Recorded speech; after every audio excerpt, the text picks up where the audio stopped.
Welcome, viewers. People across the US have been advised to throw away all unable red, white, and yellow onions after the mass salmonella outbreak sickness hundreds of people across 37 states. The Centers of Disease Control of Prevention said the source of infection had been traced to onions imported from Chinchuela, Mexico, and distributed by ProSource Incorporation, also known as ProSource Producer LLC, based on Hailey, Idaho. So far, 652 people have been reported sick. With 129 hospitalized, no deaths have been reported.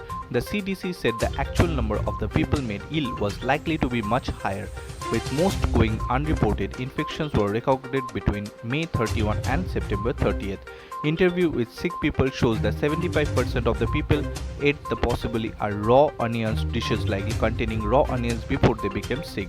The CDC said in the statement severe ill people reported eating the same restaurant, indicating they may be part of the illness clusters. The CDC advises people not to buy any onions imported from the Chinchuela. 2. Throw away all the onions that don't have a sticker or packaging, and wash all surfaces and containers that may have touched the onions using hot soapy water or dishwater. Symptoms of salmonella include diarrhea, fever, and stomach cramps that start 6 hours to 6 days after eating contaminated food. ProSource has agreed to voluntarily recall all onions imported from Chinchuela from July 1st through 27th August. Frank Yiannas, the Food and Drug Administration's Deputy Commissioner for Food Policy and Response, said in a statement that FDA has launched an investigation along with the CDC and local authorities.